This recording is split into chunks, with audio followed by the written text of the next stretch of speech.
Assalamualaikum warahmatullahi wabarakatuh.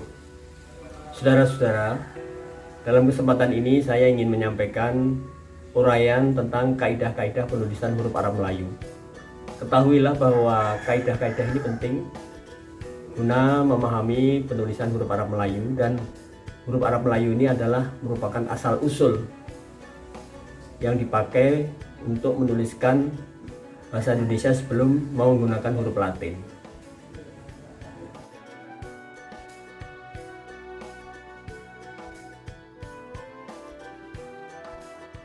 Kaidah ke-1. Setiap suku kata yang diawali dan diakhiri dengan konsonan cukup dituliskan konsonannya, tidak diberi saksi.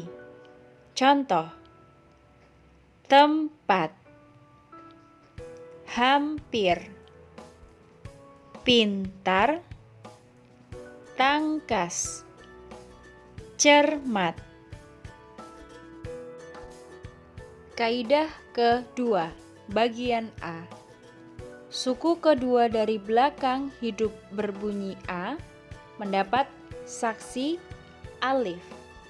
Tetapi suku pertama dari belakang hidup berbunyi A tidak mendapat saksi.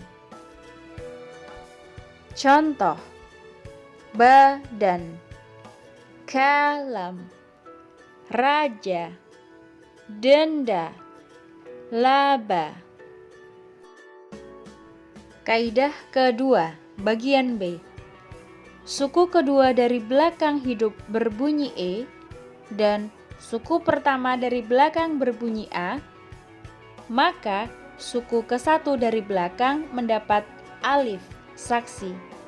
Contoh: kera, reda, peta, jeda, lega.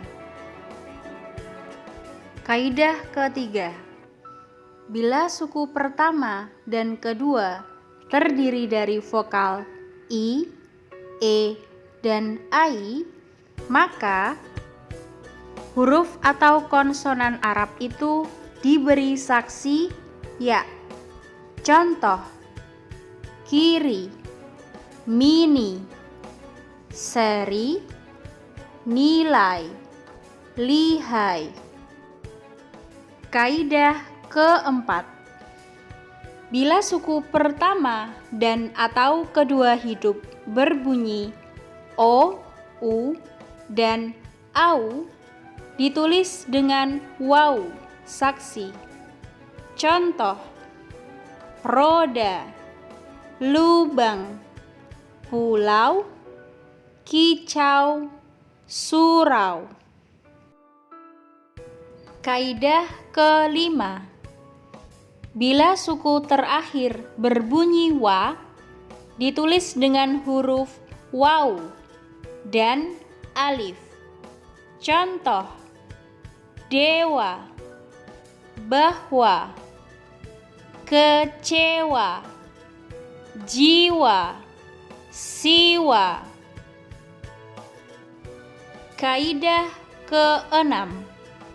Bila huruf awal pada suku kata pertama terdiri dari vokal, maka A.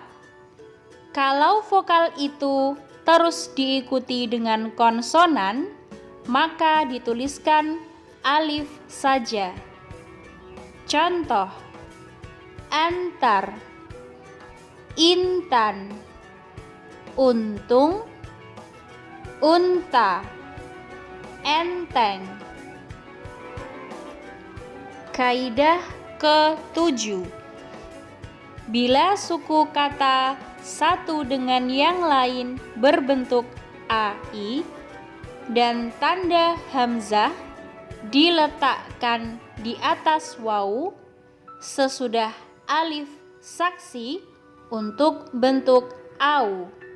Contoh: kail, il diberi hamzah.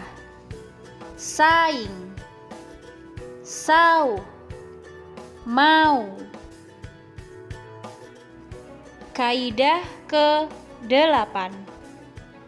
Bila suku kata satu dengan yang lain berbentuk ia, maka penulisannya dengan cara menghubungkan huruf ya dengan huruf sesudahnya, atau boleh dengan memberikan tanda alif gantung di atas ya.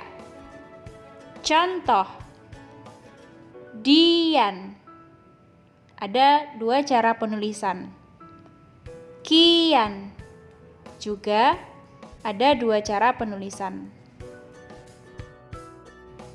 Kaidah ke-9. Bentuk UA harus dinyatakan dengan huruf alif sesudah huruf waw.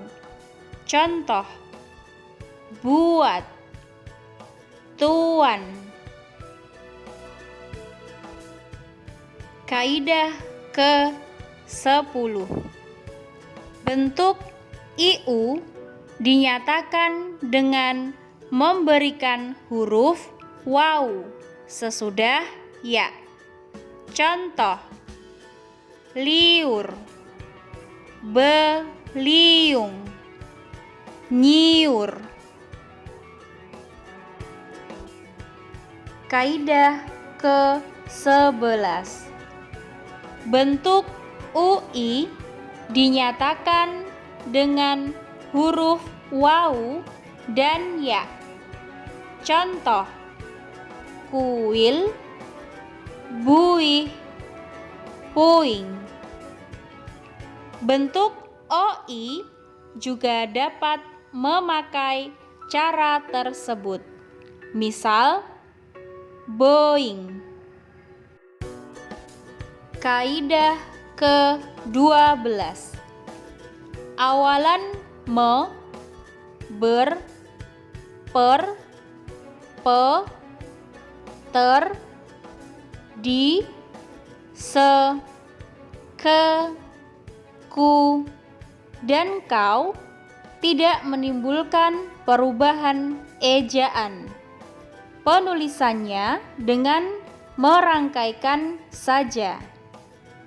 Untuk awalan se, ke, dan ku, bila dirangkaikan dengan sesuatu kata yang diawali oleh vokal, penulisannya dengan cara menambahkan atau menggantikan alif dengan hamzah. Contoh,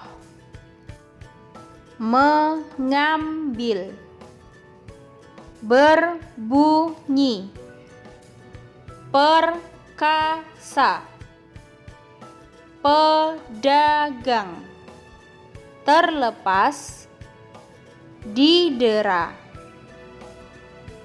seasam, seiring, ke ujung, ku ambil, kau ambil. Kaidah ke-13. Partikel lah, kah, tah, dan pun penulisannya tidak mengubah ejaan, tinggal merangkaikan. Contoh, bacalah, makankah, apatah, bunyi pun. Penulisannya pun tidak mengikuti kaidah ke-1, yaitu fa nun, melainkan dengan ditambahkan waw saksi, fa wawu nun. Penulisan partikel ini mengalami perkecualian. Kaidah ke-14 tentang bentuk klitik, kan, ku, mu, dan ya. 1. Bila suku kata terakhir diawali dan diakhiri oleh konsonan, maka penulisannya tidak mengalami perubahan ejaan. Contoh, tanam, tanamkan, rambut, rambutmu. 2. Suku kata terakhir berbunyi ai dan au tidak mengalami perubahan ejaan. Contoh: tupai, tupaiku. Kerbau, kerbaunya. Kaidah ke-15 perihal akhiran an dan i. 1. Kata yang huruf terakhirnya konsonan berubah ejaan. Contoh: tanam, tanami. Sayur, sayuran. Tanam, tanaman. 2. Kata yang huruf terakhirnya terdiri dari vokal a mengalami perubahan ejaan dan penulisannya disertai dengan huruf hamzah. Contoh: suka, kesukaan. Lupa, kelupaan. 3. A. Kata yang huruf terakhirnya terdiri dari vokal u mengalami perubahan ejaan dan penulisannya disertai dengan penambahan huruf alif. Contoh: ramu, ramuan. B. Akhiran i merubah ejaan bila disambung dengan vokal u. Penulisannya dirangkaikan saja. Contoh: ramu, ramui. 4.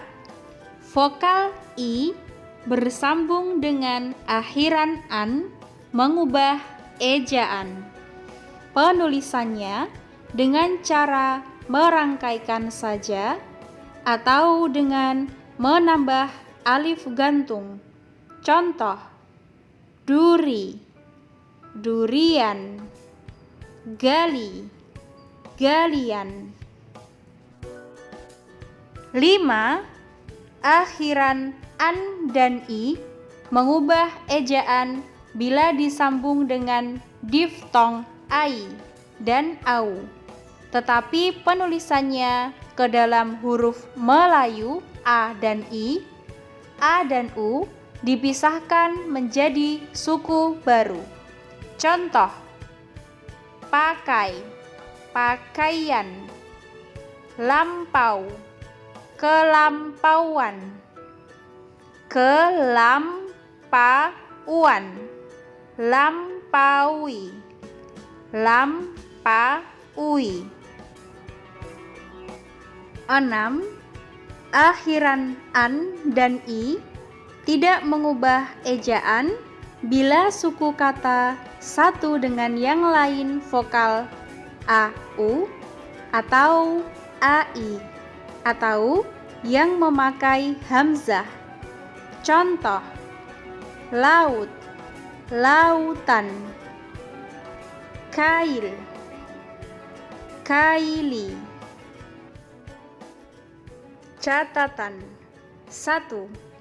Huruf P kadang-kadang ditulis fa atau fa, fa titik 3. 2. Huruf G kadang-kadang ditulis kaf atau kaf titik 3. 3. Bunyi NG kadang-kadang ditulis nun titik 3 di atas atau nun titik 3 di bawah. Demikian teknik penulisan huruf Arab Melayu bagian pertama.